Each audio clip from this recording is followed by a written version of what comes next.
That is our work in progress intro for the third podcast of InDev. That's InDev, Tech in Development. I am your host, ArmofJustice, a.k.a. Donald. Sir, introduce yourself. As always, I'm Anthony. Are you always Anthony, or are you some ethereal being that changes his identity from time to time? No, I'm pretty sure. Just always Anthony. Well, we'll see about that, sir.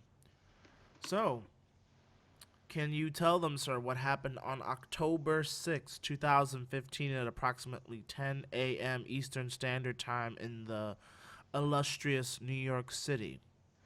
Well, before immediately getting into that, I find it's just a quick side note. I find it very amusing, in case you aren't aware. Microsoft typically does their presentations and stuff like this in, their home state in Washington. So most of the times of these events are like 1 o'clock Eastern or like 10 in the morning over there. But for this particular event, they decided to visit the people on the East Coast, like us. And we were graced with a 10 a.m. unveiling event announcement, whatever you want to call it, for Windows 10, in which at which they announced 110 million users of Windows 10 in 10 weeks since launch. It seems like they're being very cheeky with the 10 theme, but I did find that amusing. But yeah, on October 6th, huge event for Microsoft. What some journalists are calling the best hardware unveiling of Microsoft, which I would probably agree with. Um, Lots of new devices, lots of exciting uh, device categories, updated devices, and overall general positivity from Microsoft, which is becoming more and more the norm in the past few years, but it certainly is surprising to see the kinds of responses that they've had to the event. So I checked out the first half an hour or so of it live, and then I caught up on the news later in the day. But it seemed to be a pretty positive unveiling. So And to top it all off, a lot of the really, really cool stuff, well, all of it was pretty cool. Some might say that the Microsoft Band stuff lulled a little bit, but it's a wearable, which is a whole nother type of conversation to have. That being said, the conversation definitely um, took a dip in the direction of Apple meets used car salesman when Pano but came on. see, I absolutely love Panos Panay because he's been consistently enthusiastic about the product categories that he's been in charge of since like the Surface and stuff, and I love the way he sells it. And a lot of people, like I read some stuff on The Verge and Engadget, and people are kind of likening him to that, used car salesman, hyping things up to really hook you, but it wasn't in a negative way. Like he really did want you to believe that these products are as exciting as they really are. And I think that even the staunch Apple supporters are saying, "Wow, they Microsoft just out Appled Apple." Should I talk like him the entire podcast? Is that what you're saying? No, no, I no. I mean, think it only works for him. I think that we have to think, what are we talking about here? Because I don't use a teleprompter because I'm not lame. He's very off the cuff, and I like that because when he walked out, he was like, "Well, that was amazing. Like that was incredible." Because people, gave him a standing ovation. He's just walking out onto the stage, but he is very much like a salesman. He's like, Look at this. See, we're not just doing things with phones. We're doing things with, it's not about what this device is because you got the hardware, all that stuff. The tech is fantastic. It's incredible, but it's really about changing the way that you look at these devices. And like, I mean, he had me sold, and I was feeling pretty skeptical It's at first. incredible. It's amazing. I've only been here for a few weeks, and I think that quote when he said he was only here for a few weeks, that was a Yeah. shout out to, I think how Microsoft would have done the Lumias differently, since that's the last vestiges of the Nokia. Nokia integration. But that being said, I thought he was pretty good. I liked it. I thought it was funny. The pencil joke. It's funny that there's a pencil out there with no eraser. With no It's eraser, crazy. yeah. That was hilarious. But that could be said about the Surface Pro 3 pen. Just throwing that out there, you know. Very, very true. Very true. Then again, you could say that with the Surface Pro pen, it was still a pen. So the fact that we have a pen to an erasable pen, well, damn, that's just only Well, Papermate has done that. the original Surface Pro did have an eraser on the pen tip when they used the old Wacom digitizer, and then when Yeah, they switched to N-Trig for the Surface Pro 3, they got rid of that. So yeah. it's kind of a regression, but we're kind of jumping ahead of ourselves here. I think we should start in the order of, the way things were announced, starting with, Who who HoloLens and then the band and who starts in order here? Hmm? Does Apple do it? No, because here at Microsoft, we do what we want. We do awesome stuff. And real quick side note, I feel like whenever they were displaying the speed of something, like a tablet transferring something onto a PCI SSD or whatever, or something else, oh yeah, that um, demo was pretty, yeah. that was cool. And like just other stuff, like with Continuum and all that, like it was fast stuff. Like even him logging into Windows Hello beta, which they just kind of threw it in there. It's still beta. They were kind of talking through it like a magician does, and it was, as the thing was going on, talking about Yeah. how fast and incredible it is, and by the time the thing that it's supposed to be that fast is done, and then they ended by saying, "And look, now it's done." I feel Yeah, like if they it didn't felt say, like sort of a sleight of hand. I get what yeah, you're saying. but I mean, it was still fast, but it Yeah. was. I was just like, really, bruh, really, okay, okay, and like, Because it distracts you from paying attention how long it's taking. of course, right. But it was still, most of the stuff that they demoed was still pretty fast. But all right, well, let's get into it. Let's go. Let's go in order. Let's talk about the awesome that is us, cause we are awesome. 110 million users on Windows 10. That's amazing. We talked about that in 10 weeks. We are tongue in cheek here at Microsoft. Yes, it used to be 8.1. Now it's 10. Everything 10. Hmm. What do you think But at the about same that? time, well, it is a free upgrade and it is a staggered upgrade. So you've gotta take that number and really understand it to be, if they wanted to, they probably could have had more users on Windows 10 just by pushing the update out to more people. Um, Additionally, it's a free upgrade, so it's not like there's a barrier to purchasing a new device or purchasing a license for it. It's still impressive. 110 million users, that's probably more users than there are Windows Phone users. So, like, that in 10 weeks is pretty impressive. What that means for the platform, not really sure. Well, Windows 10, it's in a state for me personally that I'm thinking is not half baked, but it's a little too medium rare for my Well, taste. that's pretty You know? low. Wow, medium rare. Let me just throw some other figures in there for you because they mentioned the 110 million. Four times as many visits here and there to the store. People are using Netflix more in the app than they are in the browser. I thought that was pretty cool. Um, the way I interpret that is people who, and obviously you can force Windows 10 to install right now, but for your average user getting it through Windows Update, that's a ongoing process. The way I interpret it, you could think of the Windows Store as, well, what do we want? We want apps. They said that we have apps. Okay, so they go into the store, they see a decent amount of apps. Microsoft is intentional with what they put in front of it, and it's cuffing season now. It's fall. It's getting chilly. Netflix and chill is a thing. Hey baby, you want to watch some Netflix? Oh, And get out your chill. and chill. You want to chill? I can pull out my USB cable later. Yeah. Do you have a receptive port? No. Okay. A Uh, receptive port. a receptive port, and then or you push them to take out the laptop, of course, during Netflix and chill, unless you're a college student, which even some college students have Windows devices. You probably have some random Windows laptop, one of you guys. And then you go into it and you have Windows 10 and you just go to the app and that's it.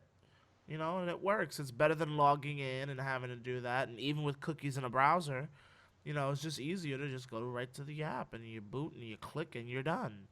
You have to open up Chrome and then you have to go to the website and all that stuff. Netflix is just boom. And so for me, I think that is a positive indicator that if they actually get the Facebook Messenger and Instagram retooled and the Uber retooled for mobile, and it has that Office integration too, that people will start to take it up. And a quick analogy, I always think of it as if Windows 7 was a free upgrade, obviously coming off of the heels of Windows Vista, everybody wanted to jump ship. That being said, I feel like maybe Windows 7, as awesome as it was, would have been either at the same amount of users, maybe higher, maybe more like 200 million people, because I feel like you would have had a lot more corporations jump ship, who have regressed back to Windows XP, who have then upgraded to Windows 7. So I think their corporate numbers would have been higher, and that would have boosted things. Yeah. I don't know. So, what are your thoughts on those other metrics that they threw in there? Well, there were, I don't remember the specific number, but there was something like websites loaded in Edge, hours of Xbox gameplay or something, or 120 years of Xbox gameplay were streamed from the Xbox to a to Windows 10 Windows 10.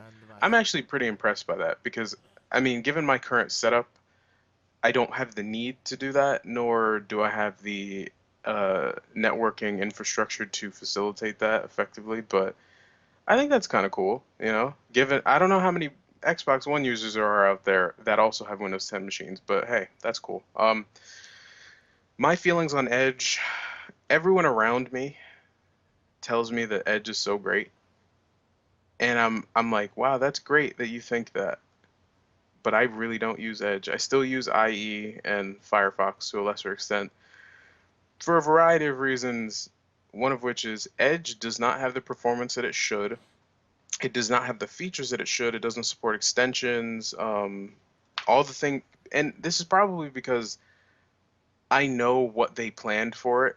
I was using the preview. I saw how it developed, and so I see it as like in a state of incompletion.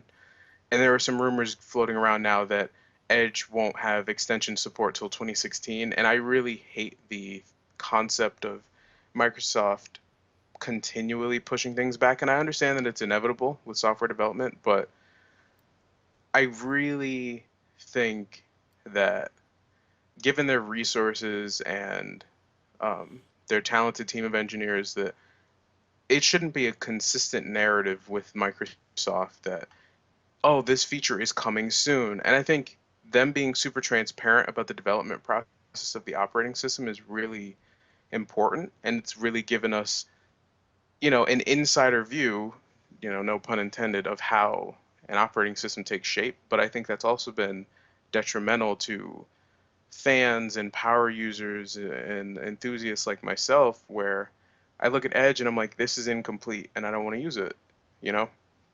So I'm glad there are people out there who really enjoy it, but I am not one of those people. And I'm hoping that they they start to really get things together. But their hardware excites me. Their software stuff really doesn't because it's consistently late, both in conception and execution. Now we've just been told that Windows 10 for phones isn't going to roll out to December. Previously, the estimates were around October when they announce the devices, launch the devices, and then begin up the update process. Well, if you get a 950 or 950 XL, you'll get Windows 10 Mobile in whatever incomplete form that it's in November, and then the updates will, finish and start to roll out to the broad majority in starting in December, leading into 2016. And I feel like that's really late. Um, But their hardware really excites me, and I think we should focus on the hardware because they announced some pretty cool stuff at the event. And I think HoloLens and the band and of course, all the Surface stuff, which is probably the most exciting to me. Yeah, I mean, before we move totally off of software, and I think software is something we inevitably oh have to come back to. Um, I'm just thinking about like when you talked about Microsoft Edge, I really do think that Microsoft Edge is a good browser in terms of a Spartan browser, no pun intended. It really is. It gets the job done. It gets the job done in basic ways. Now, being able to install things like push bullet, ad block, things like that. Yeah, that's a big thing because consumers are aware of that stuff And that's a yeah. fundamental feature to a modern browser. And I feel like whatever resources were spent working on the pen inking and the sharing of OneNote integration stuff in Edge should have been like scrapped so they could focus on getting the extension support down immediately because then developers can port their extensions from Chrome and Firefox to Edge and then right out of the gate the barrier to entry for people to switch is like eliminated, you know? Yeah, absolutely. I will say that in terms of the apps, it's cool that Facebook is taking the charge of rewriting its apps as universal apps. I therefore hope that those apps are faster. And Instagram is finally fully featured because it hasn't been updated since before we were born. Yeah, And it and has. Uber's It's been a long yo time. God, it's ridiculous. And with Uber, what frustrates me about Uber is it's it's a shitty. It's bad. It's not that bad. I really It don't find it that bad. here's why I find it that bad because it has impacted my user experience. And here's how. The location has always been an issue regardless of platform. So the location tracking all that stuff, okay. For the longest time I couldn't figure out for the life of me how the hell do you put in your destination. I realized that you finally could do it by doing a fare quote, which Hmm. wasn't even a feature from the beginning of its launch. Okay?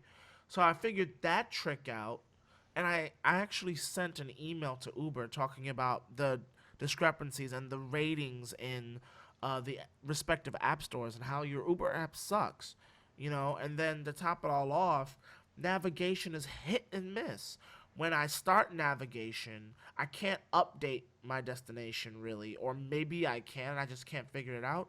But I really don't think you can update your destination. So once you start the trip, you're locked in, unlike other devices. That's a horrible oversight.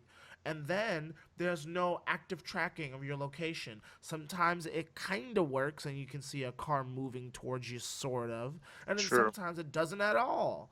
Sometimes you see a car and it's stuck in between two buildings, and this happens on other platforms, but not nearly as much as on the Windows device.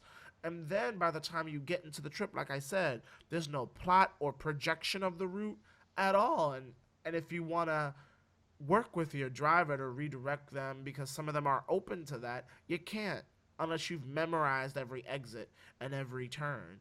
So it's Yeah. incredibly frustrating. The That Uber actually app has is a happened to disgrace. me.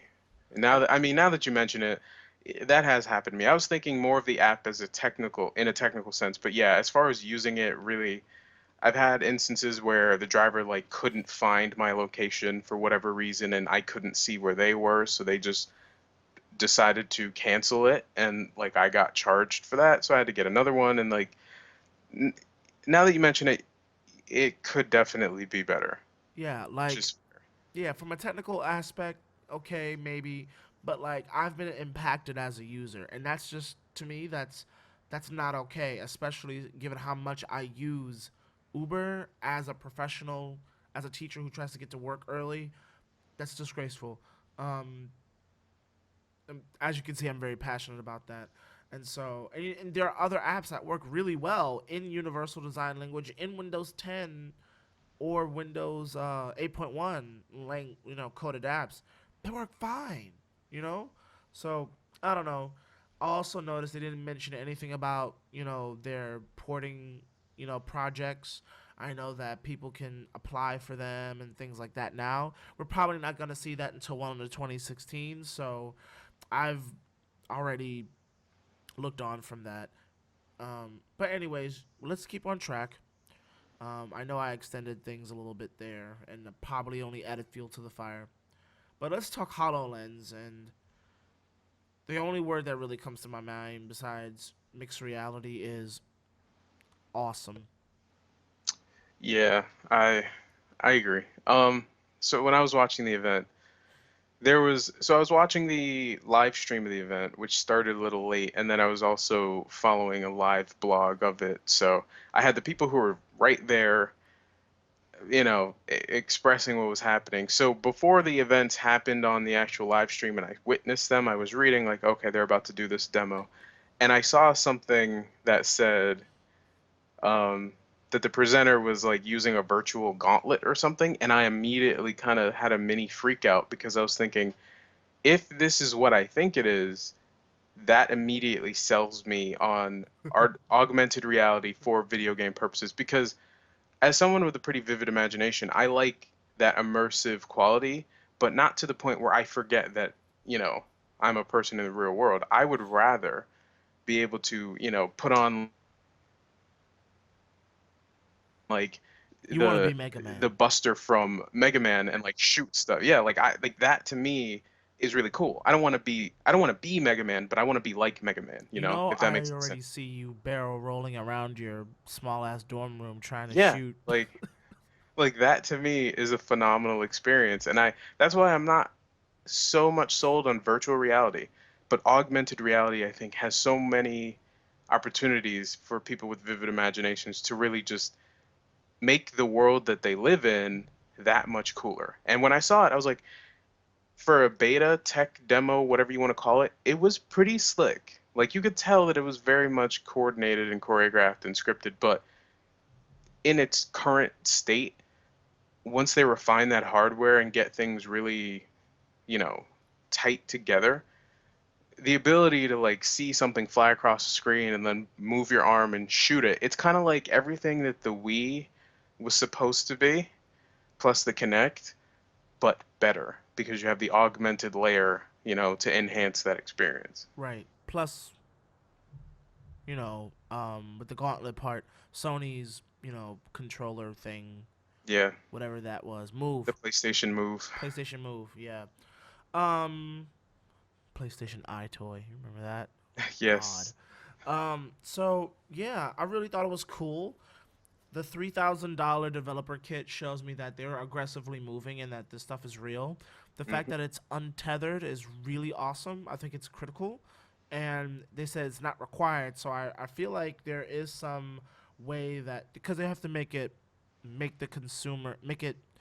usable to the consumer. So there's got to be a way to be able to load your Microsoft apps on there or your Universal your apps. universal apps, your Minecraft. So you probably plug it in, get it on there, take it off, I and use it. I highly doubt that. I think it'll be connected to a network, download it from the App Store because they're pushing this universal model as the universal model. If you're on an Xbox, if you're on a phone, whatever Windows 10 device you're connecting to, you will have apps at your disposal. And I think, you won't need, if they're selling it as an untethered device, I don't think you'll need to even have to plug it into a computer at any point. Yeah, it might be a streaming thing because to be perfectly honest, unless it has, I mean, you have to run the app. So unless you have onboard storage, you know what I mean? Like, But we it, don't know what it has. We don't know the hardware specs. We yeah, don't we, know if we, it we don't know, has. but we can unless Microsoft has figured out how to run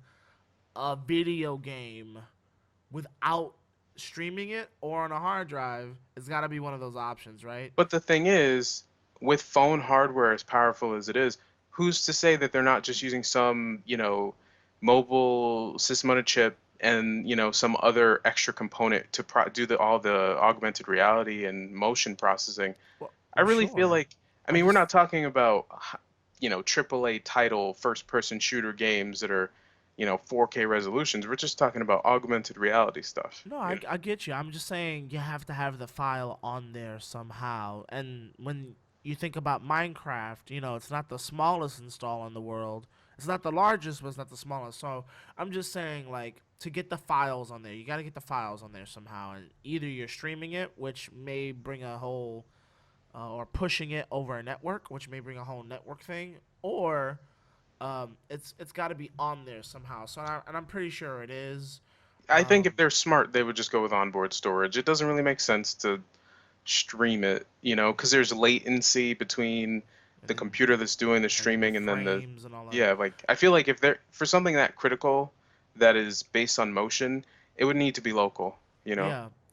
And I'm sure it'll connect wirelessly to like save your score and all that stuff and connect into your Xbox Live account. I mean, the end of the day, I guess what I'm really saying is it's got to be user friendly.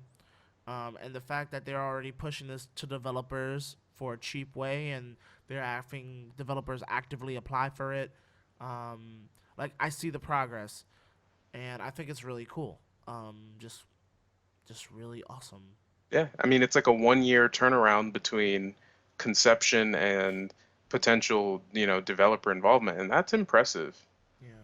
Not to throw shade at Google, but I mean, you saw how they had the Google Glass in that weird limbo state for a couple years, and now it's, abandoned. I'm hoping that Microsoft has learned from that and that they're going to aggressively develop this, which it seems like they're doing for sure. Yeah, and I do think Google stopped because the whole camera idea. It was a fundamentally different product. It was supposed to be an everyday use product, but it had a camera on it, and that was part of their downfall. I mean, it might have been useful for some things like scanning things with your glasses, and then that would have been cool. But the privacy, it just wasn't. They should have took it off early. I think people would have still latched onto it. Um, because Google has resources, they could have actively developed it, but people didn't latch on because it was creepy. Um, because you wore it outside your house. I'm not gonna wear a Hololens outside the house. Be like, "What's up, That's true. guys?" It wouldn't even work really. What would it come through the tree? Like that'll be the day though. Um, we'll have holograms that are kind of like the original Pokedex in the manga, one of the manga Pokemon extent. Wow, That that's such a narrow reference. I was gonna say that is very, very obscure, but I know exactly what you're talking about. Yeah, I want that Pokedex. All right, well let's move on to unless there's anything else you want to say about Hololens. No, HoloLens is awesome, and I'm pretty sure no one would disagree with that. Yeah, one thing I do want to mention. I wonder how they're gonna notice how he never got hit. So in the tech demo, so I wonder if he will how they're doing like registered hits. I'm sure they'll Hit figure it out. detection and HP and all that stuff. Yeah. Right, all of that. But yeah, uh, moving forward, since we're on gaming, let's talk Xbox One. I Xbox was the first thing that they started with, and it was at least it was basically, here are some games that are coming out. Here are some bundles that we're selling. Xbox One. Now on to HoloLens. Like, wait. speaking of gaming, You forget the trailer though that was already leaked, but I mean, yeah, yeah, yeah, but like all they did was show trailers, dude. They showed trailers and then they announced some stuff. They didn't well, even announce anything new, actually. They just showed trailers and then yeah. on to HoloLens. So, are you ready? Because I am Master Chief. Are you gonna buy an Xbox One? Are ya? See, that's the crazy thing. I don't know if anyone's buying an Xbox One to play Halo. I definitely think people will because I think the people I've, who bought Xbox One already to play Halo bought it. And the only people left who haven't bought it but still want to wait because they're Halo fans is because they wanted the new Halo experience. to be fair, I did get my Xbox One for the Master Chief Collection last fall. And in the US, now that you mention it, in the US they didn't have a bundle with the Master Chief Collection. They So definitely did. they didn't, not in the US. It Are was you they had a sure? Japanese bundle. Yeah, yeah, because I was looking for one when I was going to buy it. It wasn't ever bundled in the US. I Maybe not until months later. It was a long But time later, but it definitely did come out, and it was just an Xbox One with the game to download, so it wasn't yeah. even a forethought. It was an So afterthought. this would have this was definitely months after the game came out in the fall. Um, so for anyone who was looking to buy a Halo bundle, with the cool controller and the cool looking Xbox, they probably would have waited, until Guardians comes out this fall. So I guess I can see someone wanting to do that. I've never Yeah. been a huge fan of those special, like, limited edition consoles because, for one, I like the standard black or maybe like white Xbox. I'm simple like that. And I also think I don't know, it's weird. You It's just weird basic. to me.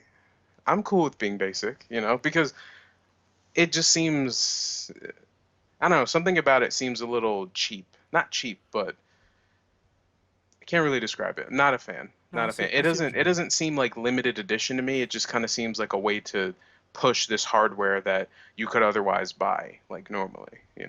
Yeah, for sure. Obviously they're trying to sell as many of these things as possible. I also I like different genres of games and different stuff. So like I feel like being not stuck, but stuck with an Xbox. It's like constantly reminding you of why you got it, and then, you know, Yeah, you I, play something else. yeah. I'm sure it's valuable to like people who like really only play Halo or only play whatever other bundle that's skinned similarly. I would hmm much rather get one of those D brand skins because they can come off and I can change it and maybe I I can didn't even know that customize D-Brand it. made skins for consoles. Oh yeah, even for PS4, they look sleek. On It's pretty fleek. cool. That was It's pretty basic. cool. On fleek. Yeah, But that yeah, was the basic. Xbox, Well, you got they, the they 120 years of streaming, right? And then you have the Elite controller, which is cool. You got the Elite bundle, where it's like an SSD 1 terabyte drive. it's not an SSD. It's a hybrid It's drive, a which hybrid is drive. like, You're right. ooh, you'll get 20% increased performance, but Not even not increased frame rate. performance, increased loading Load time. times. Yeah, that the SSD has no effect on the frames in games, and I feel like whatever. I'll wait the extra 5 seconds for my game to load. Yeah. And then one thing that they did push to preview users already who already have Windows 10 on their Xboxes is Cortana. Oh, they did not push it. That was totally unintended. It was yeah. Well, they didn't push it, but it was unintended. They Yeah, figured out a way, and apparently it works pretty well. So, I mean, this that wasn't I talked about in the was event, but I know, but that came recently. I was shocked by seeing how well it works, and that really makes me excited because I remember way back when, like, we're talking Steve Ballmer days. mm, He discussed three screens in a cloud. The whole universal. Oh, we're rebooting Windows Phone or Windows Mobile 6.5 to Windows Phone 7 because we want to have a new kernel, but it was actually not the NT kernel. It was the CE old kernel. So then they're like, guess what, guys? We're going to reboot it with Windows Phone 8 so we can have the same kernel for all our operating systems, NT. So that means, we can have universal apps and whatnot. And now, finally, we see finally, tangible evidence of that vision. Now that he's already gone, I think that's phenomenal. I think Cortana on an Xbox makes. Oh, my Cortana's talking now. Hey Cortana, stop. I think Cortana on an Xbox is a perfect application for that because you have the Kinect. Well, in general, um, and the expert voice recognition of Cortana. It's perfect. expert. Yeah, Mm, Cortana has very, very high quality voice recognition.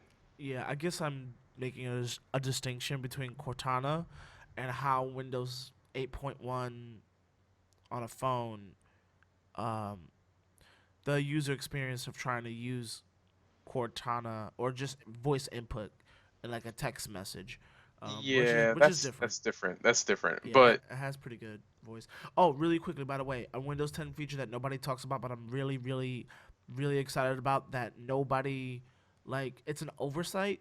Is universal voice input in all text oh fields. yeah, all text fields. These wow, Google figured that out how long ago? Apple, how long ago? Like, really, guys?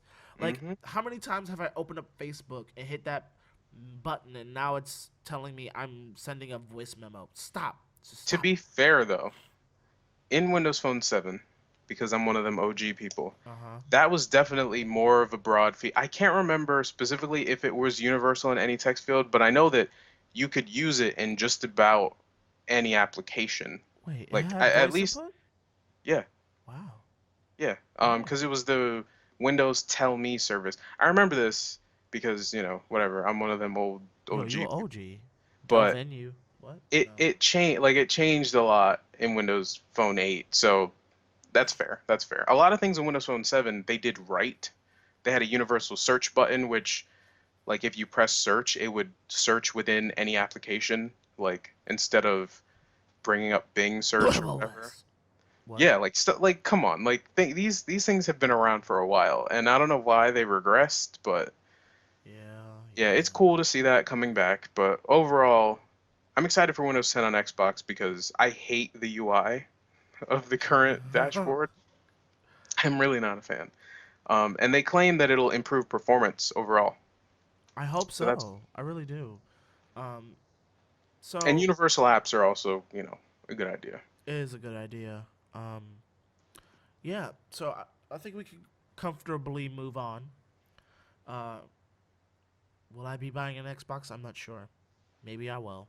In the fall, I'm broke. But with the things that are coming up You should. soon, I kind of wanna buy it all because, well, the Microsoft Band too. Did you end up ever getting a Microsoft Band?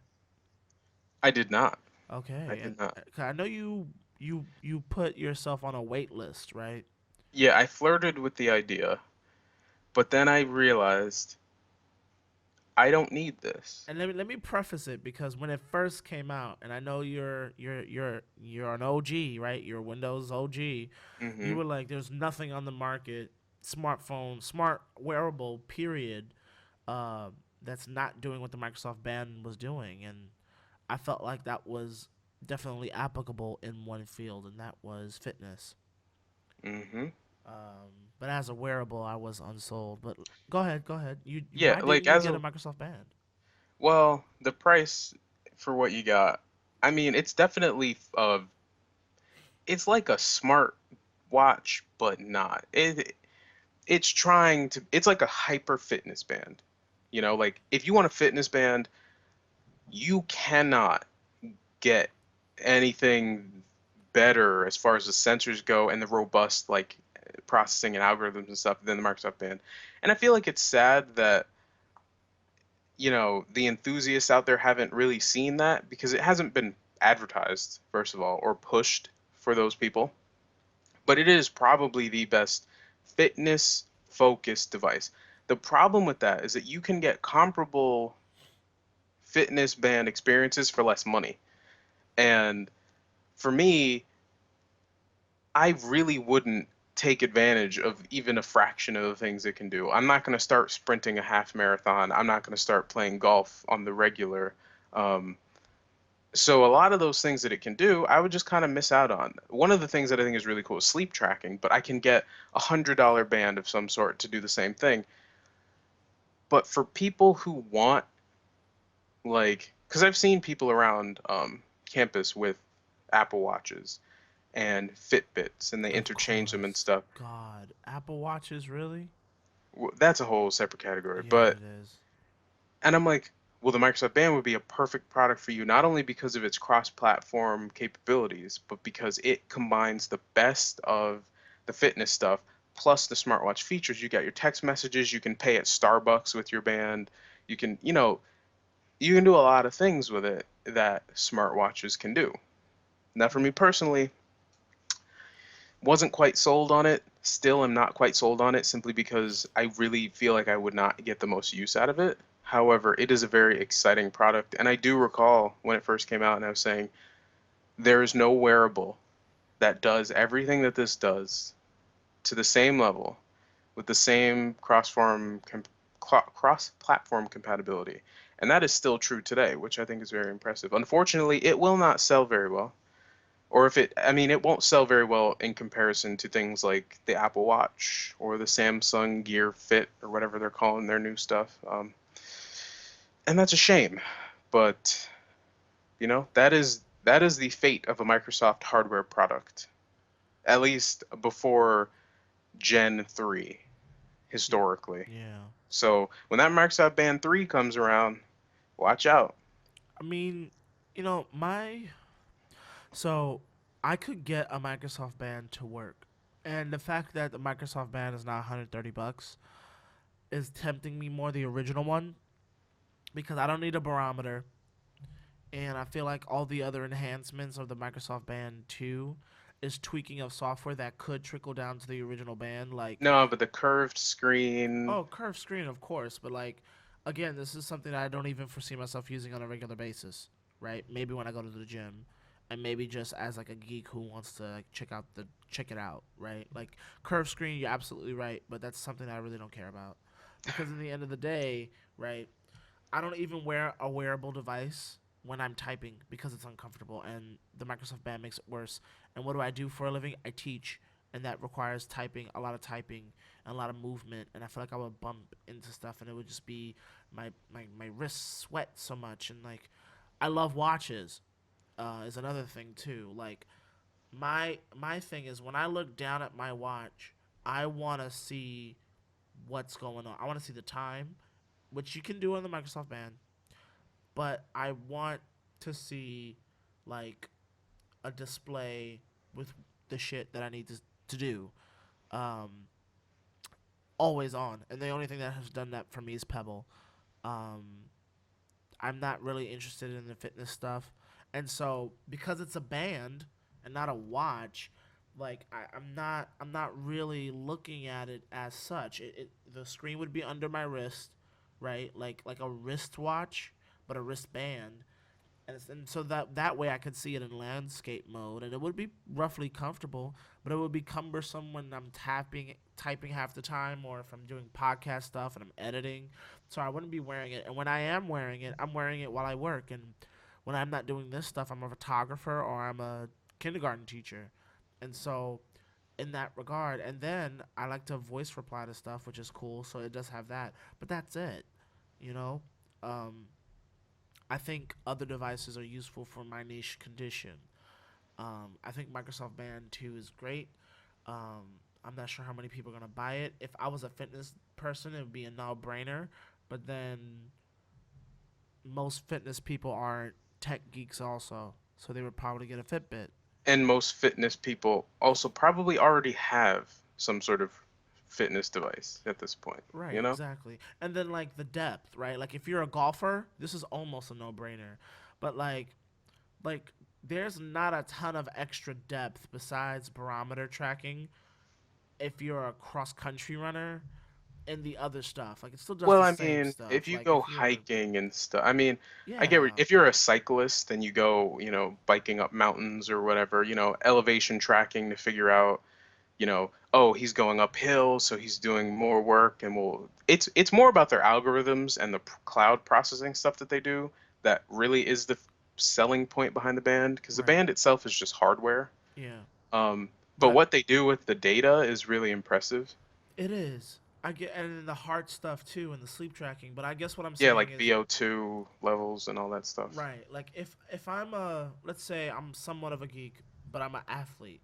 If elevation does not factor into my sport and if golf is not something that I'm doing, right? And I have a Fitbit and let's say I or even a Microsoft Band, there is no advantage to upgrade to the Microsoft Band 2 except for comfort in the curved glass, which may actually be the one thing that makes me leap.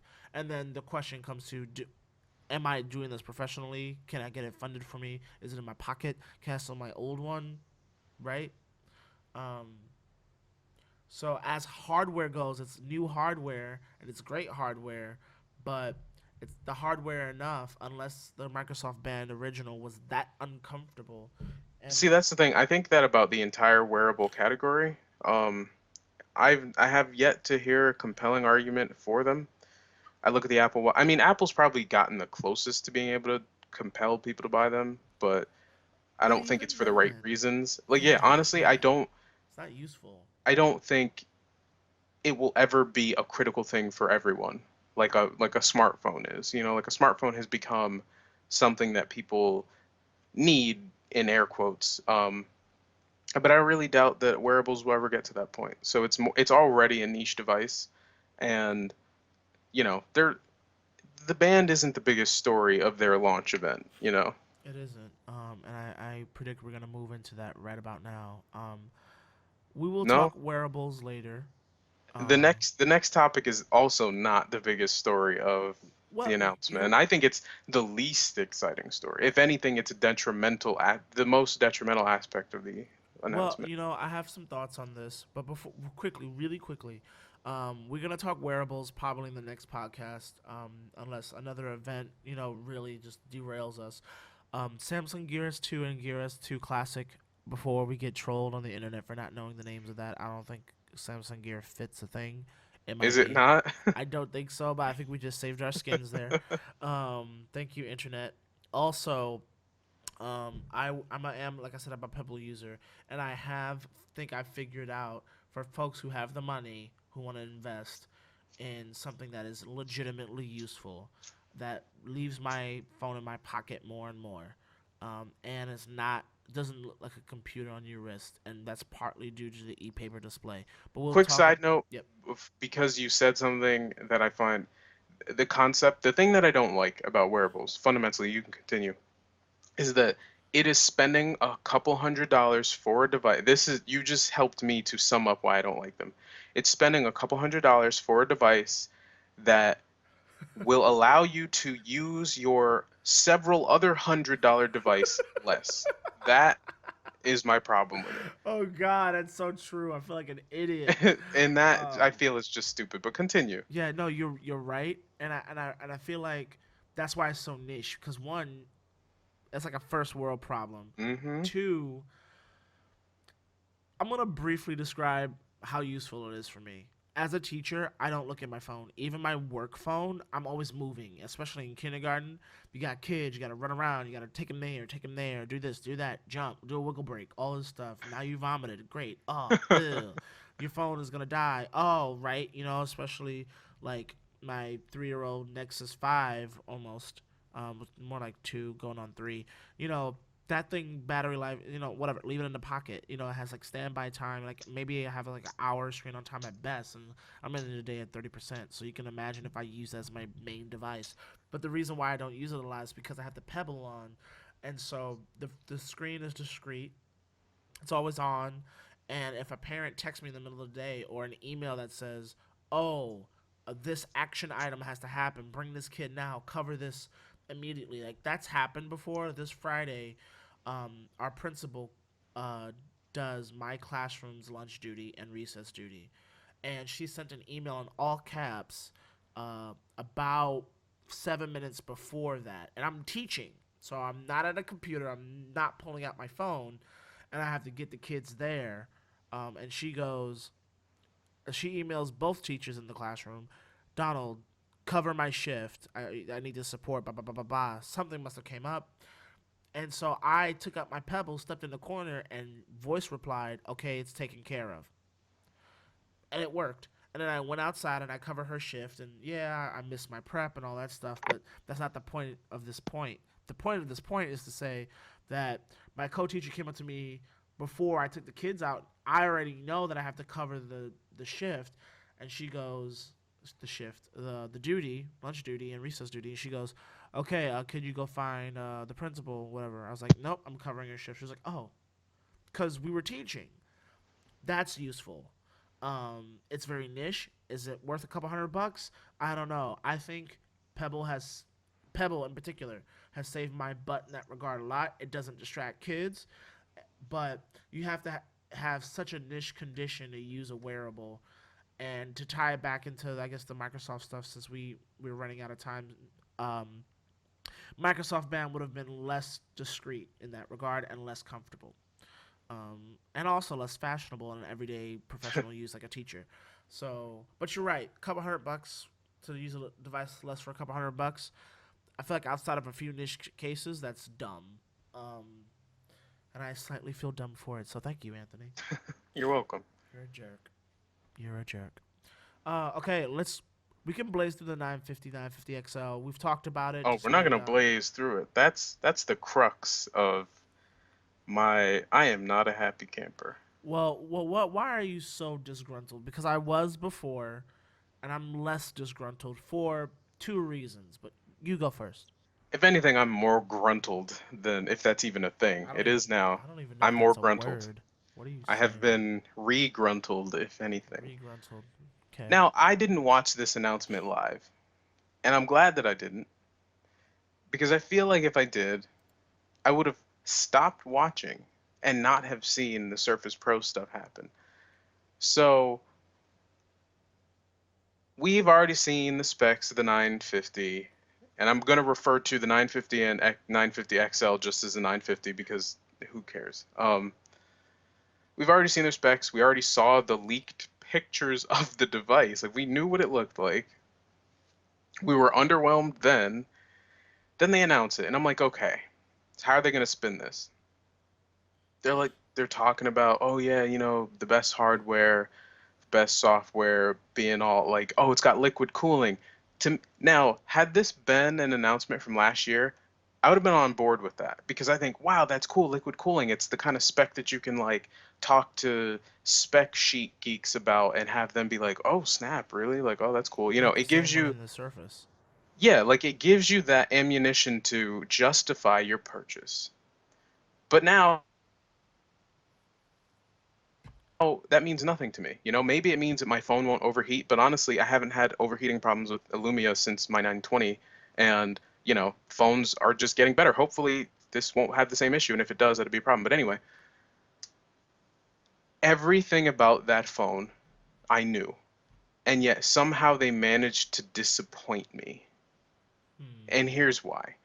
They don't announce dates for availability, like solid dates, and I think automatically, automatically for the people who have been waiting, you create a situation in which it's like limbo. So I've got this 640 here that I'm giving to my brother because he has a 520 and he needs an upgrade more desperately than I. So I'm switching back to my 920 at least until I can get my hands on this device. Because don't get me wrong, I will be buying this, but begrudgingly. Um, I have to use that device, which is functionally crippled after 3 years of ownership. Um, How so? Well, the battery life obviously doesn't last as long as it should because it's non, Removable. doesn't have a removable back cover, removable battery. Um, I mean, it runs fast. The camera's fine, but the camera could be better with the new camera apps and whatnot. But like, it does what it needed to do. My only complaint is mostly just the battery life, which is a problem for me because I'm a very busy student. I've got two jobs and two majors to deal with, so I'm out a lot. But that aside, the 950, its availability is just So it sounds like the availability is what made you frustrated. fundamentally yes, because last year there were rumors about the McLaren device that was supposed to be released. It was going to be on all carriers, blah, blah, blah, this and that. Then we come to this announcement, and it seems like they're scaling back, which makes sense given the announcement that Satya Nadella made earlier this summer that, they're focusing on their key markets, blah, blah, blah. I get all that stuff. But as a consumer, that means nothing to me. All it means to me as a consumer is that if I'm on Verizon, I will not get this phone. Can't. Yeah, Won't. well, here's the thing, right? The AT&T exclusivity is the same It, problem that it it's had not, when the Icon was exclusive. but it's not even it's not even an AT&T exclusive. It's just, I mean, carrier exclusive. You know what I mean? well, no, no, no. Because there is no exclusivity deal with AT&T. We're Well, I giving know it to what you mean, AT&T. but they're the only ones Other who've carriers announced. can carry it. Yeah, I mean, but besides T-Mobile, who was like, "Well, we'll consider it," you know. yeah, But but AT&T is the only one. fundamentally, Yeah, go ahead. Sorry. fundamentally, if you're on Verizon, you're not getting this phone. Whether you want to say like, oh, well, it's a matter of announcing this or the carrier hasn't said that. It's just a matter of the hardware. And like I've heard separate rumors that, oh, well, it is capable of running on the CDMA network with the right bands, but it's a firmware thing, or it really can't, and it's just a hardware thing. Band 12, Regardless, right? band 13 or Or something whatever. like Yeah, I that. think it's gonna come out. I mean, yeah, that's frustrating for Verizon customers. But fundamentally, you're not getting the phone, basically.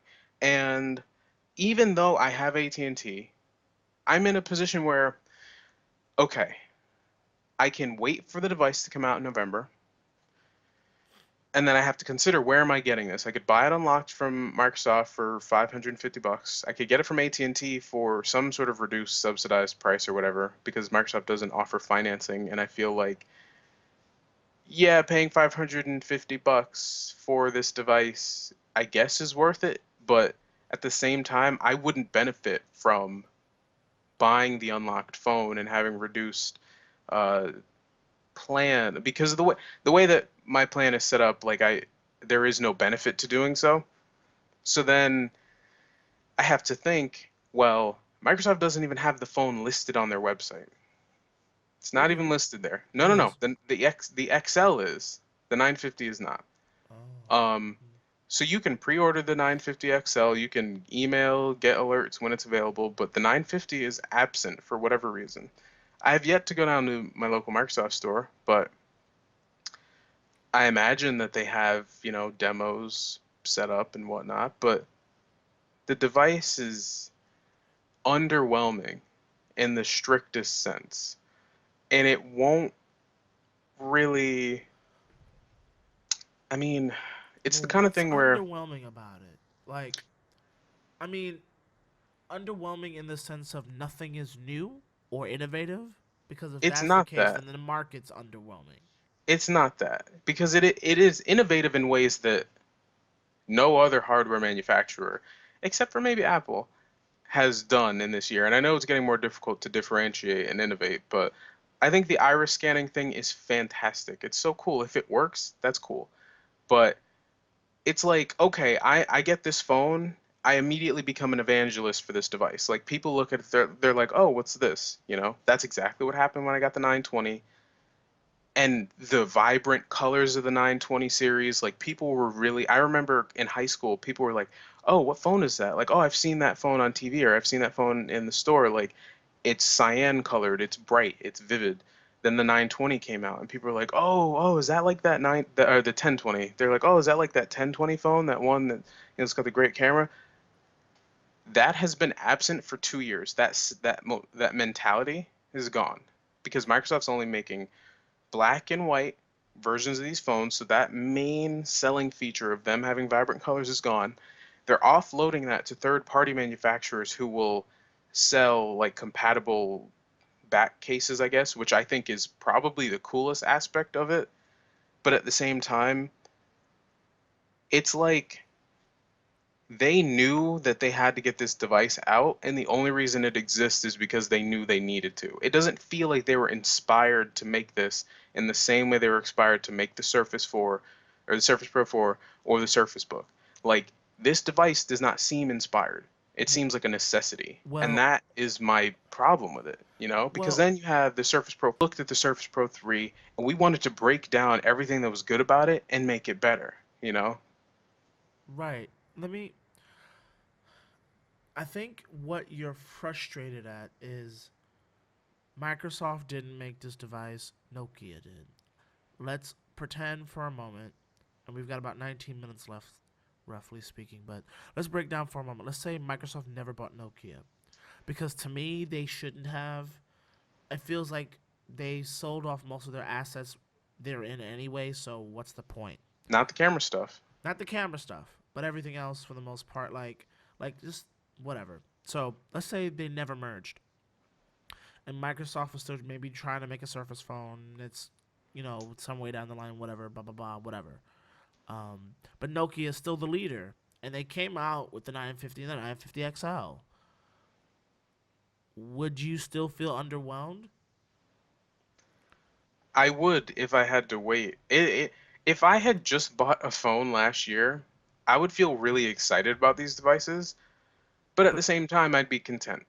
But what you did, right? You didn't. You have a 920. You got a 640, maybe. And I know there's a stopgap. So let's say the 930 had wide availability and you can get it on your network, whatever. Let's say you upgraded to that from the 920, begrudgingly, whatever. Let's say it had glance and all that, or let's say there was something else that came out in early 2014 that compelled you. So roughly, like the gap in the market is gone, right? Because you have the 2014 release. Let's say you got that, or let's say you skipped that, and there was some 2015 release that came out, like a Lumia 940, right? Hmm. And like let's say, oh, you went from the 920 to the 940, and it was fine. It was like your 920, but with slightly beefier specs, kind of like a M7, M8, M9 type of Yeah. situation, right? Okay, so now you have that. Now it's a fall release, and the 950 XL and the 950 XL comes out. What's your opinion on it? Because it's the same phone, same company. Maybe it doesn't have the McLaren device features that really seems reminiscent of something like an Amazon Fire Phone, which is not necessarily compelling to me. I mean, it's But see, another form of input, that's the but thing. John Leaguer, or whatever, the CEO of T-Mobile, compared Microsoft's strategy with the 950 to that of Amazon with the Fire Phone, and it's not the hardware that bothers me. The camera has the potential to be the best camera on a smartphone, from what I've seen, and I trust because the guy who worked at Nokia, the guy who was behind all the pure view, image he's still there. algorithms and all that stuff, is still there, and he like did a video with Windows Central announcing like all the different features. And I mean, it's a competitive market and it's difficult to differentiate because smartphone cameras have gotten so good that Right. every camera's decent or comparable.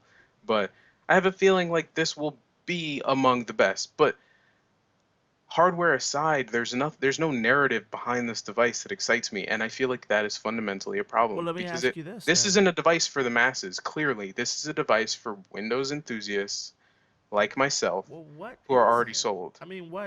What would be a device for the masses? I mean, let me ask you this, right? Like, thinking about there's no narrative is coming from a fact that Microsoft bought Nokia. Let's say they didn't. And Nokia's narrative when they released the 950 and the 950 XL was, damn it, this is our devices, how we do our devices. And it has modern specs. Come buy it. You mentioned you would be more content. I mean, are you saying the marketing behind the device or the narrative being that this is the best of the best in terms of are beefing up the specs because you're saying you're not terribly upset at the lack of the 3D functionality that the McLaren proffered into the future that never materialized. So It's I'm trying to underpin you saying it's not the hardware. I know the software issues we all any Windows device has to consider. So it sounds like your frustration is with Microsoft being the ones who are selling it and it not yes, being because their here brainchild here's versus the thing. Nokia, which I'm not I sure is enough to rebut the device as a device. okay, so I'll explain that because I really do want to talk about the Surface Pro 4 and the Surface Book. I know. So my hard feelings towards the 950 can wait, but I'll summarize my point by explaining this. My problem is not with any one thing in particular, but in the combination of conditions that we are in the present. It's with the decline in market share, it's with the lack of compelling advertisements, it's with the lack of device availability, it's with the lack of software feature development, it's the weird, oh, coming soon mentality of Windows 10. All of those things combined for someone like me who's been on the platform so long and who has bought into it, it it means that Microsoft is almost guaranteed to not be able to live up to or to recoup the faith that they once had in me. Anything short of rebooting their hardware as rebranding it as something else, like a Surface phone. And the 950 is a great phone. Granted, I'm going to enjoy having it. I'm going to love it. It'll be fantastic, but I don't feel like it was worth the wait for what I got because I know that the device won't sell well. They know that it won't sell well. I know that if I keep this phone for the next 2 to 3 years, you know, there might not be anything keeping me on the platform because I don't have the love of my device that I once did with my 920. Like I love the 920, and they have lost that sense of desire to own a phone, like So, what I'm hearing is your your frustration, which is also my frustration too, is not with the device, but with all of the drama as someone who sees himself as a diehard fan from Windows Phone, right? yeah. 7, right? Till now, the payoff, especially with all of the amazing leaks and the waiting period and the no fall early March 2015 release and like everybody else and all that stuff. That process, the payoff is lackluster. Yeah. And even if, Okay. if even if they had been like, we're announcing this phone and you can pick it up right now, or like pre-orders are right now, you can get it next week, even that would have been enough for me to be like, all right, because here we go. But now it's the idea that I waited 3 years. I will be getting this phone probably exactly 3 years since I got the 920. And it's having to wait that long and then have them announce it officially and have to wait another month Right. again just to even find out where it'll be available with carriers, where I'll be able to pick one up. Like that is a slap in the face to me. And I feel like I'm not the only one who's experienced that. And it was unavoidable. Yeah. I'm not gonna fault Microsoft for it. It's unavoidable, but I really want to talk about the Surface Pro 4 because Yeah. that is how they do hardware correctly. And Well, let me quickly say this before we if go they on do to make a that. Surface phone, They that do. is what I'm expecting. They do. And let me quickly say this. When I want the XL. The reason why is because the 640 XL is like the baby, and I feel like I have a hardware baby that's like, I don't know, it's not working very well, but it's a baby to the 950 XL. I don't It, get you people with your 5.7-inch phones, dude. Get out of here's here. why. Here's why. A couple reasons. One, I love the screen real estate. Like as a device, I love the screen real estate because I don't use tablets. I have one. Matter of fact, the boot sector is still screwed up. So, as a person who wants a big device to like look at media and stuff like that, it's pretty cool. It's a tablet replacement. That's how I use it. I acknowledge that it's a brick in my pocket and it's annoying, but the benefit to that is great. And as a mobile photographer from time to time, it's a great viewfinder. Viewfinder, So yeah. that's why I like it. But it's Um, zero point 0.3 inches bigger than the 950. So I yeah, feel like it's not yeah, worth it. I yeah. mean, yeah, you get a bigger battery, whatever, You but get a continue. bigger battery and all that stuff, but the specs are roughly the same. The octa-core versus octa-core, whatever. Here's my comment on it really quickly. Um, as a XL, now that that's announced and that's coming out, I'm like, I'm like where you are, except where you would have been if there was seen more longevity. I feel like, okay, I can get it. And me wanting to be a stickler and get the dual SIM version, I'm still having some hesitation. Because, but I did get with U.S. bands unlocked the 640 XL through B&H. They didn't announce it. There was nothing announced for the entire U.S. market, and I was frustrated. And I ended up having to wait a few more months, but I finally got it in my hands. I feel like you would probably have to get it through B&H, which is actually a really great way to get a fair price. I feel like it's gonna happen because the 640 XL dual SIM in the U.S. market happened, and I'm probably the only person who owns it in the United States of America, and that's okay. I mean, I'm not talking just the XL, the dual SIM version with U.S. bands. That shit happened with Matt Cyan. God, I must Wow. be the only person who owns this device in the United States of America. I didn't even know that that was a color option. It is because they had gloss and matte. There's 8 SKUs. There's the gloss, the matte, the 3G, the 4G, and the dual SIM version for each of those 3G, 4G versions, all in matte or gloss. So you talk about Nokia, damn, that's a Nokia SKU right there. Yeah. And so I got the dual SIM matte cyan 4G LTE US band supported across AT&T and T-Mobile 640 XL. Nothing was hard and fast about that. I couldn't pre-order it. I couldn't find it. I just had to bide my time, but I got it. So I would suggest to you to be a little bit patient. Where I'm not upset at the 950 as much as I used to is because one, I had that buying experience with the 640 from an unknown place, which is still not perfect, but it's okay. Also, the phones themselves are good. Aesthetically speaking, I don't like the look of the 50 necessarily. The back Oh of no, it, that little I ring. will be getting a replacement case for it Yeah. or cover or whatever, which I But the never do for right. phones. But the XL I'm fine with because it's kind of like a big 830. And so I'm okay with that. It has a removable battery. As a phone, it works for me. Removable battery, extendable storage. It's actually one of the best devices on the planet because everything else on the market sacrifices something. Yeah. iPhone, expandable storage, and price, Yeah. amongst other stuff. To be fair, wireless charging, removable battery, expandable storage. This 20 phone could megapixel last 4K you, camera, yeah, 2K this phone could display, last you quite a while. But yeah, running Windows 10 with a 3,500 milliamp hour battery, roughly. So excellent battery life. Like this is a powerhouse device. Quick charging, right? Like you said, like LG comes closest, but it has a shitty skin. So like with manual, you're just talking about with manual control. So like this is an elite device, and I'm not okay. I'm okay with that. The stopgap that I see, and I know we want to talk about the Surface stuff real fast. Real quick, Lumia 550 exists. Look it up. Great. Okay. Looking at Windows Central, I would encourage you to read this article called Reading Between the Lines What Panos Was Telegraphing About the New Lumias. The crux of that article, which I thought was great, was this is the last vestiges of Nokia. And since Microsoft had more drama that Nokia didn't have because they just kept releasing devices, sort of stopped people, this phone is a stopgap, but it's kind of like Windows RT in your pocket. And Windows in your pocket will only be real, they predict, if you can run x86, and the Continuum is a step in the right direction, and that the Surface phone, they likewise will want to do that, which is fine because the devices are excellent.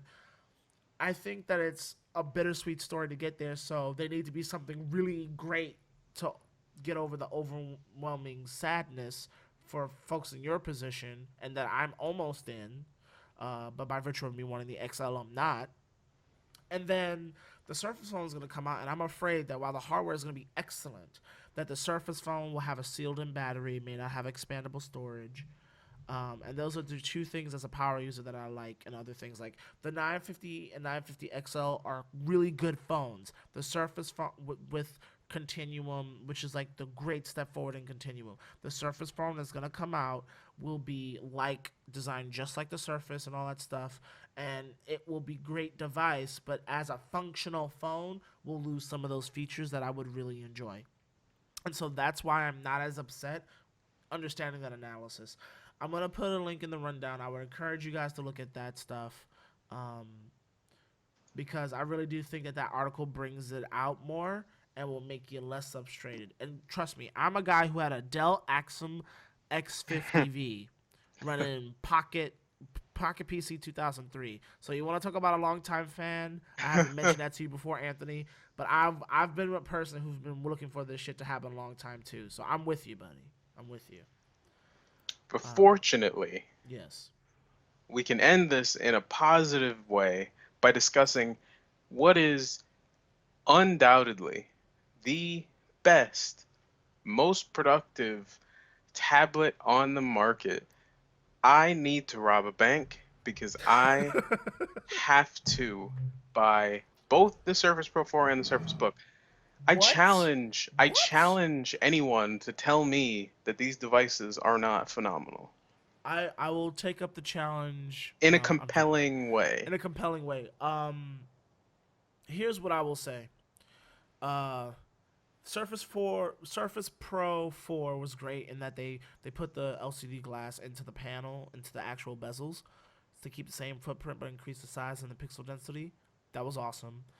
They increased speed. I mean, the Surface Pro 4 has a better type cover, which is good. Better glass. Hopefully, reviews will bear that out. Fingerprint sensor, great. Keys are better. So Windows hopefully, Hello support. Windows Hello support, better specs. So I really wasn't blown away by Surface Pro 4, um, but I was very happy with the upgrades. It seemed like a really good natural progression of something, and I they think somehow managed to make it thinner. the not as announced like the best part about it wasn't really talked about, but it's now completely customizable. Like if you go to the website, you can pick, okay, I want this much RAM, but I don't really need this much storage. Like it's completely customizable now. It's not just What? three, yeah, it isn't just three separate SKUs. Like you can actually kind of like traditional OEMs do with like ultrabooks. You can specify that you want this plus that. Right. That I think is the best part about it. I really want that for the Surface Book because the one thing I have to say against the Surface Book is it's damned expensive for like the Yeah. top SKU. We don't know the GPU yet, and yeah, they're doing that stuff. I That's think great. it's just an NVIDIA 960M or I'm nine. sure It's it'll be something. tooled by the Xbox team, which I hope actually bears out with a couple more frames a second in gaming. The $2,700, that hurts. I mean, Well, I mean that's only for like if you want the entry model, it's 1500, yeah, but but you're that doesn't getting a come with a lot. discrete GPU. I mean, part of their whole thing was like, oh wow, like this discrete GPU and like makes a difference, and I think it does. And like I think you can get like an i5 102 or maybe 256 gigabyte version with the discrete GPU. I hope it's the same discrete GPU no matter which SKU you get. Of the SKUs that have the GPU, because if they're talking about some 950M, 960M, and 970M type stuff, I might feel a little bit less disinclined because that means that I can't get an i5 processor. Because one thing that they don't talk about a lot is the throttling. Because even with the liquid cooling, Hmm. is the throttling, which is a point I wanted to bring up with the 950 XL.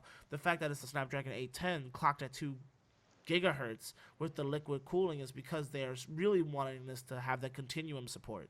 Um, but the i7 Pro 3 throttled a lot, so you couldn't Yeah, really use all the power of the i7.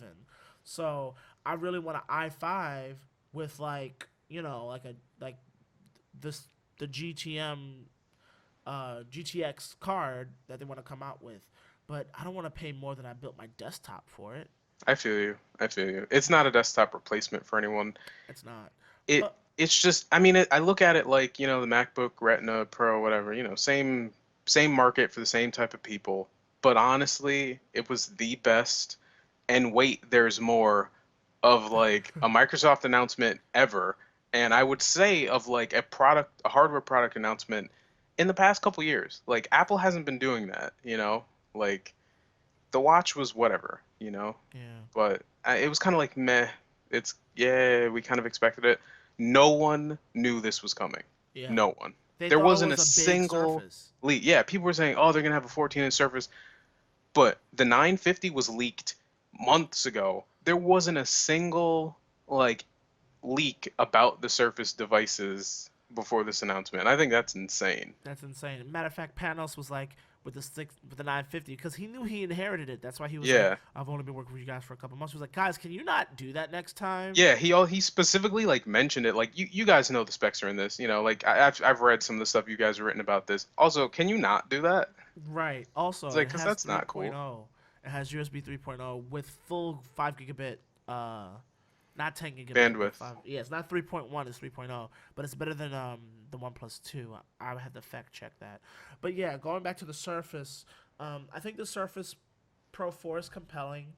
I think the Surface Book did what I wanted it to do, and I would like to see a 12-inch model of this and maybe a 15-inch model of this. They're probably going to do that in the next iteration of the device to have a family of pros and a family of books Also, because to be fair, yeah. when I saw this announcement, because I didn't watch it live, I saw a Surface Book and I looked at it and I'm like, oh, they made a laptop. But then I watched a video of the announcement and when he took the screen off of it, I was like, wait a minute, what just happened here? I like I paused for a second. I'm like, wait, did he just take the like, yup. Yup. So it's like they took the DNA of the Surface Pro and what made it great, and then did what everyone had been asking. Like Tom Warren, he's like one of the most prolific Windows journalists. He writes, he's been writing about them for a while. He, I think, 2 years ago said Microsoft needs to make a laptop because the Surface is great. Not only did they do that, but then again, they also didn't. Like they kind of stayed faithful to the people who like the Surface idea of like you get a tablet and a computer and I this is like a new category. Because like Yeah. every laptop can be like this now. Like every laptop has the capability of being a tablet and a laptop simultaneously if they can pull it off the way that Microsoft just did. Like it Right. doesn't make the Surface Pro 4 obsolete, but if you need a laptop that can be a tablet, you can have it more literally instead of like, Lenovo Yogas with the flipping and whatnot. Right. That's kind of like a Or half low end step. versions, Yeah, low like end devices that's that do this but don't do it as well yeah, like in that's terms of kind of hardware specs. like it's a hybrid two-in-one, but it isn't really a tablet, you know? Like it's just a laptop that can pretend to be a tablet. Whereas the Surface Book is literally both a laptop and a tablet. Like Yeah, the balance is pretty much perfectly struck. and it's done well.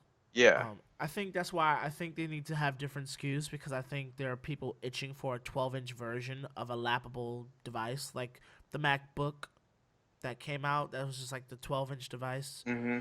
with the Core M in it. I think people will want that. I think people will also want a bigger version. I think that, like I said, the two things that's keeping the Surface Book in particular back is one, um, they push like the 50% pass-through stuff. Well, that's considered a discrete GPU, and so those SKUs need to be roughly affordable. For instance, the Dell stuff that came out, like the Dell XPS 15, which now has the same Infinity display that the 13-inch model has. They have a 12-inch version now too. The 15-inch model has a discrete GPU, a 960M. That's like $2,200, and that's more reasonable for like the maxed out. And I think you can get like 16 gigs of RAM on it, a terabyte of storage, an SSD in there or something like that. Like that's a lot of money, and so that's one thing that I would encourage Microsoft to really rethink. Um, but their engineering is phenomenal, and then also the apps. I know we're getting better, um, but you know, uh, tablets are tablets because you can be productive on them, and I think they're really close. They have all the apps that I think most people will want on a screen that size. No one's gonna go on Instagram on a big, it has a front facing camera with this 8 megapixels. So hey, It also has a browser, which is kind of it makes a lot of that a little less necessary, you know. yeah, it really isn't. But like the Netflix is there, the OneNote Yeah. is there, the browser is there. Things are there to make it useful. Um, like I said, I don't like tablets because whenever I've wanted to use it, I want to hold it in bed, and like the aspect ratio is better. But like if the Dell Venue 8 Pro was a better aspect ratio, it'd probably be better. But it's just too heavy. That's why I like phablets. That being said, it's really freaking cool. You can even reattach it like a Lenovo Yoga 3 Pro. Yeah. Um, I really think they need different SKUs on it, but just overall, like I'm very impressed. I fell in love with the device. Well, Um, it's I would say it's an inspirational device because you say, oh, they need different SKUs to make these things more affordable, but that's where their hardware partners come in. Like HP and Dell and Lenovo, they will look at this and be like, all right, Microsoft has shown us how to do this, so now let's look at all the Surface Pro clones that have been announced in the past month. right. The You know, Surface Pro clones are like from Lenovo and stuff, and yeah, then the top, so yeah, it's inevitable that they will eventually they will ape this idea and then, make it cheaper. yeah, and I think Dell already started, which is why I'm so compelled. I'm kind of like, the Dell 15, the 13.5 inches is a great size. The 15-inch Dell XPS 15, has a big size, and I'm like, ugh.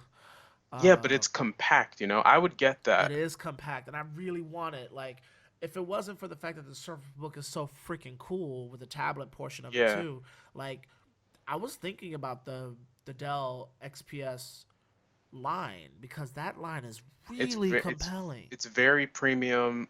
Jordan actually Politz just last year, per my recommendation for her to get a MacBook Air, she actually got the XPS 13 and she loves it. It's Yeah, fantastic. The even without hardware. the touchscreen, it's just a great device. Yeah. Touchscreen obviously makes it better, and if it was a tablet, that'd be even better. But for me, it's not like I'm not.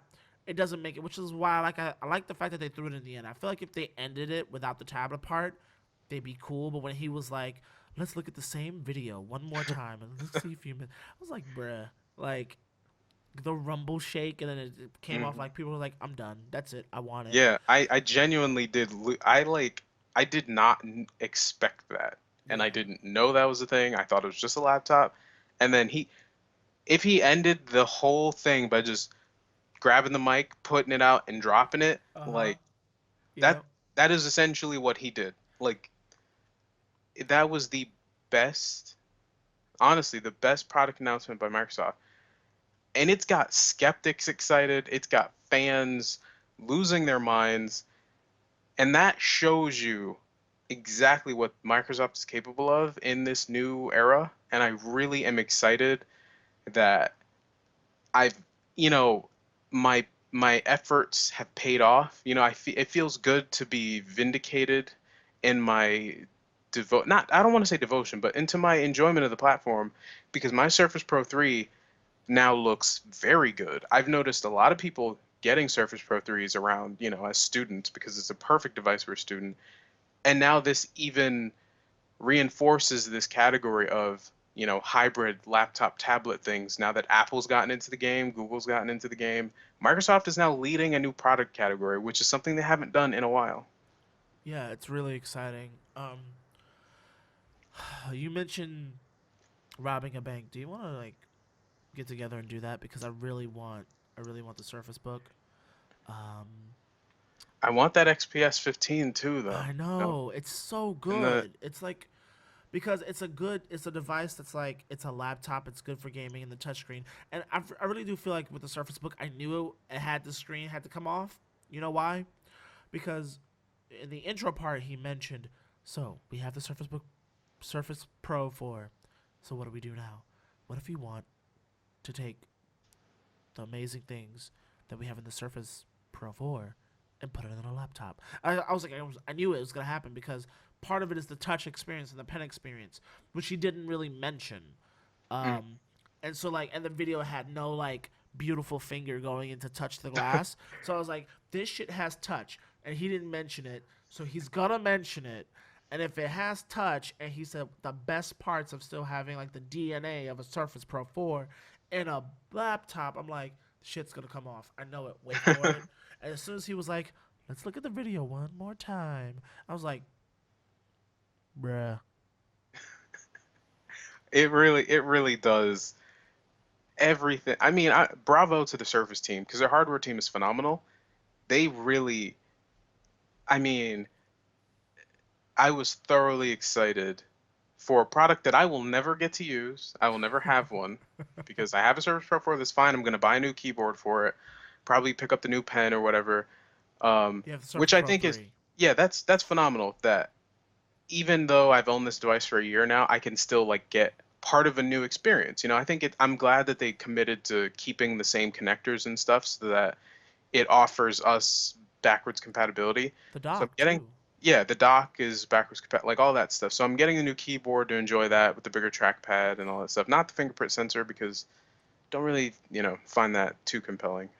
But I will never have this device, but I know that a few years down the road when they've got the Surface Book 3 or 2 or whatever, I'm picking it up, like Yeah, but now consider my condition right now. I'm no longer a college student. My job gives me a laptop, a MacBook, and my workflow for that MacBook works. Outside of my job, which takes up majority of my life, I have a Dell Venue 8 Pro, which is broken. Hopefully, it will be fixed. I don't like tablets, but I have a phablet I'm going to replace with another phablet on the platform I enjoy with a supplemental Android device, so I'm in the game there. And when I'm doing my productive stuff, I built a custom desktop with a big enough screen to do what I have to do. I mean, GTX 980, 4970K, all that stuff, 16 gigs of RAM, right? And then, but I'm not always editing. I'm not always tweaking photos. And maybe I want to do this on the go. And I go to Anime Boston from time to time and other conventions. And then my current laptop is a MacBook Pro 2012, dual core i7, 2.9 gigahertz with 8 gigs of RAM, an SSD that I bought and put in there so that it's speedy enough with a failing battery and no warranty left. And a job in the real world, and I might be moving in with my significant other in a year or two, and things are going well. What do you do? Do you spend 2 grand on this device now, or do you wait for later generations to come out and save your money in the meantime and get the phone upgrade that you still want to get? Because you're afraid that the iteration after that, the Surface phone, might not have all the cool phone features you want, like expandable storage, removable battery, all that stuff. Um, you definitely wait. I mean, you could rob a bank. You could. You I could. wanna. I wanna. I don't want to wait. I want it now. You could But get you a Dell must. product, but it doesn't have the same cool factor. It has a cool factor. It doesn't have the same cool factor. I don't need it. I don't need it, but I want it. And that is a sign of success for Microsoft. That mentality to be able to instill in people, even people who aren't fans like us, that I want it, but I don't need it mentality, that is a testament to the new Microsoft, the new direction they're going in, and that's phenomenal. And I think with that, we can bring this to a close. Fun fact: the pre-orders for the Dell is already out, but so is the Surface Book, right? And the Surface Pro, Yeah. and they due to come out October 26th. Guess who's opening a new flagship store in Midtown Manhattan on October 26th? Oh, I know. They finna sell some laptops. Mm-hmm. Will I be I, there? I don't you know, should man. go. I should October go. 27th, Halo 5 comes out. Yeah, October's a good month for Microsoft. it is. By the way, there's a Netherlands company that's selling pre-orders for the XL, and it comes with the dock. I think if you pre-order in a month or Yeah. something like that, which is kind of cool. Um, any The last dock is words? $100. I'm not gonna get it because I don't need it. I don't need it. Right, we built our own desktops. Yeah. If I didn't build my desktop, I would probably have gotten it and get a monitor, um, and then buy a Surface Book. To be Yeah. perfectly honest, I would have gotten the dock. I would have gotten the phone. Would have gotten a Surface Book, and I would have spent roughly the same amount of money. I would have That's like had. that's like 3 grand right there, dude. It is, but I paid $2,000 and change for almost 2,400, 2,500 bucks for this desktop, That's true. and $300 for the XL. So it would have worked out. I would have done all my production on there, but desktop GPUs are still better. Um, and then Asus is coming out with the crazy stuff like the Liquid Cool Station and like a desktop GPU in a laptop that's bigger than a mobile chip, but not as big as the actual. At least I don't think it's as big as an actual desktop GPU, but it's in a laptop and like you can cool it, liquid cool that way, and then otherwise it goes to a different discrete graphics or something like that. That's insane, by the way. Yeah. So as a person who doesn't game as much anymore, I have a desktop for that. But otherwise, that would have been more compelling reason to go with something else besides the Surface Book, because you can get gaming devices that are still cheaper. Anyway, Well, the uh, pre-orders are currently sold out anyway, so even if you wanted to get one, oh you God, have to wait. you have to wait. Wow. Any last words? Um, Uh, Last words. Microsoft is the new cool. It's the new chic. So all you haters, all you people out there who were skeptics, who were doubters, who were, naysayers, you just got served. Admittedly, though, my personal, honest, non-sarcastic beliefs, Microsoft's doing some great stuff. Apple's doing some iterative but still pretty kind of cool stuff. Google is doing interesting things as well, like really cool things. But as a corporation in entirety, they're really they're doing some things that are not so cool. And Microsoft is trying to stay relevant, and I think it's kind of paying off. But time will tell. If you have a desire for a Windows device, give it a shot. You really can't lose too much. and with that, I will cue our exit music, which is still our intro music, which is still iterating, just like Microsoft. Just like Microsoft, it's never finished, dude. Guess what else isn't never finished? Guess what else is always in development? Tech. You like that? Yeah. That was good. That was a nice little full circle. We're full circle. Full circle. We're full circle back to Pocket PC. Anyway, Oh God, no. Continuum. Anyway, this is InDev Tech. That is technology and humanity, always in development. You can find me at upbound.net. That's UPBOUND.net. You can find the blog for this at InDev. That's INDEV, standing for in development. indev.upbound.net.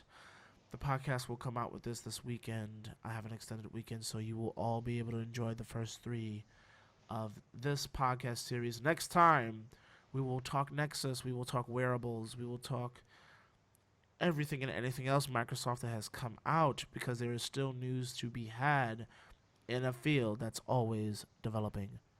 We are your hosts, Anthony and Donald. We will see you next time. Cue the music, my friend.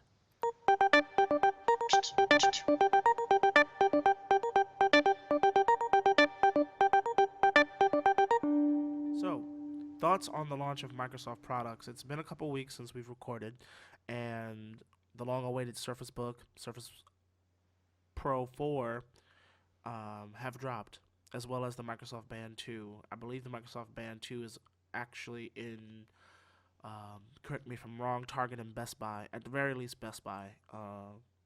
In In addition to retail stores. Microsoft stores, also.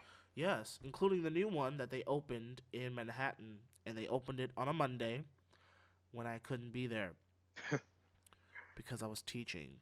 Yeah, as it tends to be the case, they're